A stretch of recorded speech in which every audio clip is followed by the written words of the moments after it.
Cell phones tapped. You in the game, and the game is just that. See, huh? It's leaking.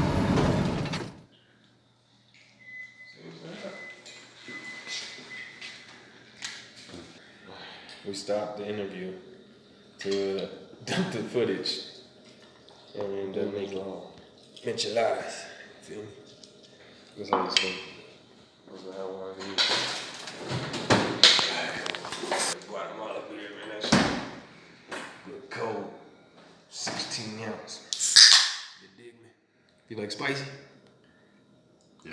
Yeah? Yeah. Oh, what you say? California tacos, do it. They do it up. Wait. Teeny, tiny, little dabbity doobity doo. Yolani. I'm gonna start my own language. That's you, bro.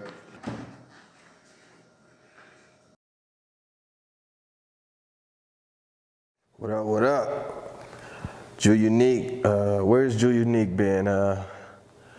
I've been getting my mind right, man. About 3 years ago, I had my first seed, you know, and I had a limo company back home.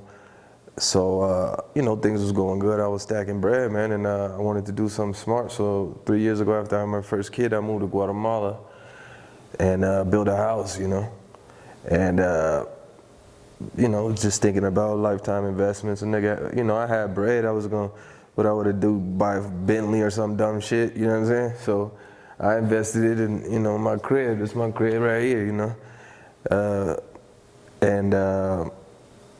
Been here 3 years now.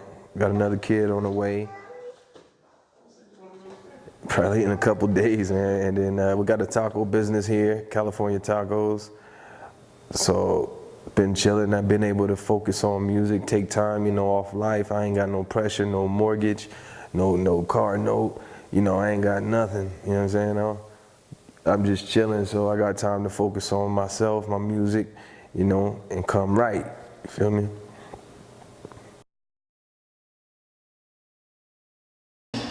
Like, I thought it'd be good to do an interview at the house. I'm like, bad idea. Deal with everyday shit, man.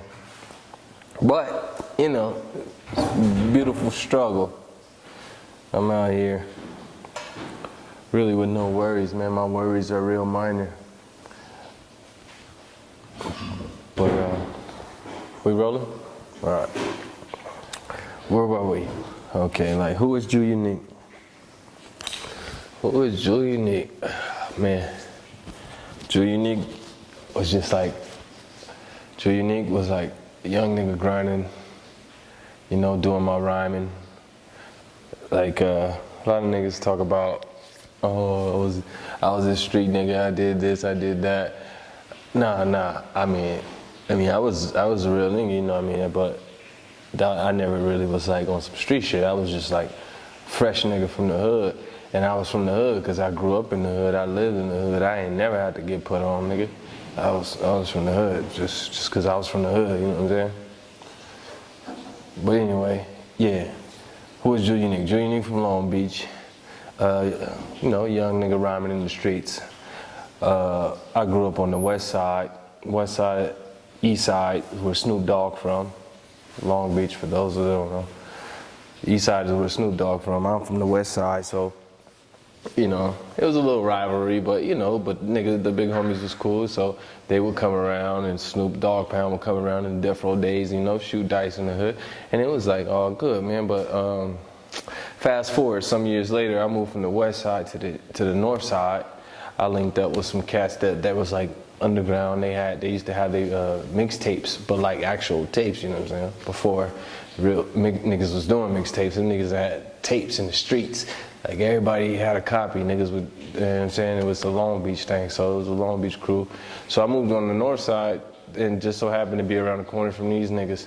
And then these niggas were a little older, so he had a little brother, my nigga Els, my nigga Birdie Els, and me and him, you know, just doing little nigga shit, rhyming and shit, using the equipment, stealing beats, like, you know, making our own remixes and shit. But anyway, we used to just like, you know, be on the Orange. Orange is a street that goes from the north side to the east side, so we used to be on Orange, you know. I lived off Orange, he lived off Orange. And then we stumbled across the Black Knights. The Black Knights was off Orange, my nigga Monk. You know, Monk used to stay off Orange. They was in the apartment, so we stumbled up on the Black Knights, actually from one of my homies, Andre Cyrus. Weird shit, right? Andre Cyrus is a nigga from the West, like me.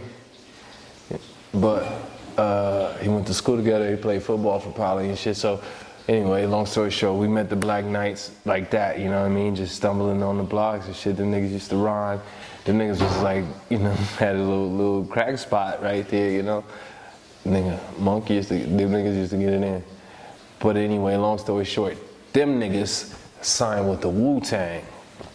And I ain't even mention about, cause it was Monk House, but Crisis, all of them, you know what I mean? Doc, Miko. I had never really met Christbearer till later, but Doc, Miko, yeah, and Holocaust. How could I forget? Holocaust, man. Me and Holocaust clicked because he was like, this nigga was like an ill ass nigga. His rhyming skills is on don't. His nigga just like, you know. So I just remember that this one night, man, we got all faded. We was just all rhyming, just like Monk had this tape with a bunch of instrumentals on it, man. And we used to just rhyme. That shit was dope, like, you know. And I wasn't really a part of their clique, you know. Me and Birdie, we was just like, you know, niggas that came, you know. It was like they fucked with, but they had their little clique, you know. They was doing their thing. They was 858, you know what I'm saying. They was doing their north side, you know, north side shit. So. Yeah, man, and then from there I linked with Holocaust, and then and about since I met them, 3-4 months later they got signed with the Wu-Tang. That shit was crazy, right? Like they got fucking signed with the Wu-Tang. These niggas signed with the Wu-Tang, man. And I was like, these niggas ain't, you know what I'm saying? They was pulling up in the Lexus truck. And like, oh, you know what I mean, big bags in the back seat. I'm like, you know, damn, like shit, you know what I'm saying? But I was young. I was still in school, middle school, I think, man.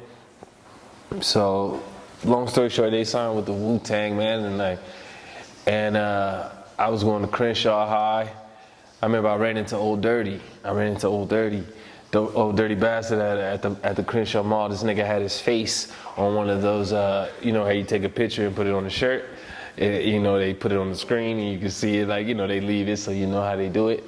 Yeah, this nigga had his face on one of those shirts. I'm like, fuck, this nigga Dirty is in the mall somewhere. So I asked the Chinese man, I'm like, where'd he go? He's like, oh, this way. I was like, how long ago?